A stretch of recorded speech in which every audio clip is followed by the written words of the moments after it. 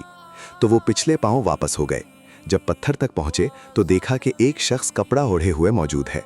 موسیٰ علیہ السلام نے انہیں سلام کیا۔ خضر علیہ السلام نے کہا کہ تمہاری سرزمین میں سلام کہاں؟ پھر موسیٰ علیہ السلام نے کہا کہ میں موسیٰ ہوں۔ خضر بولے کہ بنی اسرائیل کے موسیٰ؟ انہوں نے جواب دیا کہ ہاں۔ پھر کہا کیا میں آپ کے ساتھ چل سکتا ہوں تاکہ آپ مجھے ہدایت کی وہ باتیں بتلائیں جو اللہ نے خاص آپ ہی کو سکھلائی ہیں۔ خضر علیہ السلام بولے کہ تم میرے ساتھ صبر نہیں کر سکو گے۔ اسے موسیٰ، مجھے اللہ نے ایسا علم دیا ہے جسے تم نہیں جانتے، اور تم کو جو علم دیا ہے اسے میں نہیں جانتا۔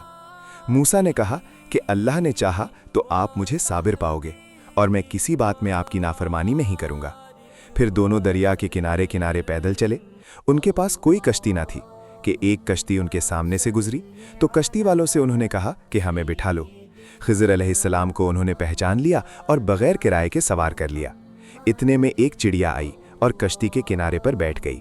پھر سمندر میں اس نے 1 یا 2 چونچیں ماری۔ اسے دیکھ کر خضر علیہ السلام بولے کہ اے موسیٰ، میرے اور تمہارے علم نے اللہ کے علم میں سے اتنا ہی کم کیا ہوگا جتنا اس چڑیا نے سمندر سے۔ پھر خضر علیہ السلام نے کشتی کے تختوں میں سے ایک تختہ نکال ڈالا۔ موسیٰ علیہ السلام نے کہا کہ ان لوگوں نے تو ہمیں کرایہ لیے بغیر مفت میں سوار کیا، اور آپ نے ان کی کشتی کی لکڑی اکھاڑ ڈالی تاکہ یہ ڈوب جائیں۔ خضر علیہ السلام بولے کہ کیا میں نے نہیں کہا تھا کہ تم میرے ساتھ صبر نہیں کر سکو گے؟ اس پر موسیٰ علیہ السلام نے جواب دیا کہ بھول پر میری گرفت نہ کرو۔ موسیٰ علیہ السلام نے بھول کر یہ پہلا اعتراض کیا تھا۔ پھر دونوں چلے۔ کشتی سے اتر کر ایک لڑکا بچوں کے ساتھ کھیل رہا تھا۔ خضر علیہ السلام نے اوپر سے اس کا سر پکڑ کر ہاتھ سے اسے الگ کر دیا۔ موسیٰ علیہ السلام بول پڑے کہ آپ نے ایک بے گناہ بچے کو بغیر کسی جانی حق کے مار ڈالا، غضب ہو گیا۔ خضر علیہ السلام بولے کہ میں نے تم سے نہیں کہا تھا کہ تم میرے ساتھ صبر نہیں کر سکو گے؟ ابن عیینہ کہتے ہیں کہ اس کلام میں پہلے سے زیادہ تاکید ہے، کیونکہ پہلے کلام میں لفظ لک نہیں کہا تھا، اس میں لک زائد کیا جس سے تاکید ظاہر ہے۔ پھر دونوں چلتے رہے۔ حتیٰ کہ گاؤں والوں کے پاس آئے، ان سے کھانا لینا چاہا۔ انہوں نے کھانا کھلانے سے انکار کر دیا۔ انہوں نے وہیں دیکھا کہ ایک دیوار اسی گاؤں میں گرنے کے قریب تھی۔ خضر علیہ السلام نے اپنے ہاتھ کے اشارے سے اسے سیدھا کر دیا۔ موسیٰ بول اٹھے کہ اگر آپ چاہتے تو گاؤں والوں سے اس کام کی مزدوری لے سکتے تھے۔ خضر نے کہا کہ بس اب ہم اور تم میں جدائی کا وقت آ گیا ہے۔ جناب محبوب کے تھیا رسول اللہ صلی اللہ علیہ وسلم فرماتے ہیں کہ اللہ موسیٰ پر رحم کرے۔ ہماری تمنا تھی کہ موسیٰ کچھ دیر اور صبر کرتے تو مزید واقعات ان دونوں کے بیان کیے جاتے اور ہمارے سامنے روشنی میں آتے، مگر موسیٰ علیہ السلام کی عجلت نے اس علم لدنی کے سلسلہ کو جلد ہی منقطع کرا دیا۔ محمد بن یوسف کہتے ہیں کہ ہم سے علی بن خشرم نے یہ حدیث بیان کی، ان سے سفیان بن عیینہ نے پوری کی پوری بیان کی۔ Narrated Sa'id bin Jubair. I said to Ibn Abbas, Nauf al-Bakali claims that Moses, the companion of Khidr, was not the Moses of Bani Israel, but he was another Moses. Ibn Abbas remarked that the enemy of Allah, Nauf, was a liar. Narrated Ubay bin Ka'b. The Prophet said, once the Prophet Moses stood up and addressed Bani Israel. He was asked, who is the most learned man amongst the people? He said, I am the most learned. Allah admonished Moses as he did not attribute absolute knowledge to him, Allah. So Allah inspired to him, at the junction of the 2 seas, there is a slave amongst my slaves who is more learned than you. Moses said, O my Lord, how can I meet him? Allah said, take a fish in a large basket and proceed, and you will find him at the place where you will lose the fish. So Moses set out along with his servant boy. Yusha bin Nun and carried a fish in a large basket till they reached a rock where they laid their heads and slept. The fish came out of the basket, and it took its way into the sea as in a tunnel. So it was an amazing thing for both Moses and his boy. They proceeded for the rest of that night and the following day. When the day broke, Moses said to his boy, bring us our early meal. No doubt we have suffered much fatigue in this journey. Moses did not get tired till he passed the place about which he was told. There the servant boy told Moses, do you remember when we betook ourselves to the rock? I indeed forgot the fish. Moses remarked, that is what we have been seeking. So they went back retracing their footsteps till they reached the rock. There they saw a man covered with a garment. Or covering himself with his own garment. Moses greeted him. Al-Khidr replied, saying, how do people greet each other in your land? Moses said, I am Moses. He asked, the Moses of Bani Israel? Moses replied in the affirmative and added, "May I follow you so that you teach me of that knowledge which you have been taught?" Al-Khidr replied, "Verily, you will not be able to remain patient with me, O Moses. I have some of the knowledge of Allah which He has taught me and which you do not know, while you have some knowledge which Allah has taught you, which I do not know." Moses said, "Allah willing, you will find me patient, and I will disobey no order of yours." So both of them set out walking along the seashore, as they did not have a boat. In the meantime, a boat passed by them, and they requested the crew of the boat to take them on board. The crew recognized Al-Khidr and took them on board without fare. Then a sparrow came and stood on the edge of the boat and dipped its beak once or twice in the sea. Al-Khidr said, "O Moses, my knowledge and your knowledge have not decreased Allah's knowledge except as much as this sparrow has decreased the water of the sea with its beak." Al-Khidr went to one of the planks of the boat and plucked it out. Moses said, "These people gave us a free lift, but you have broken their boat and scuttled it so as to drown its people." Al-Khidr replied, "Didn't I tell you that you will not be able to remain patient with me?"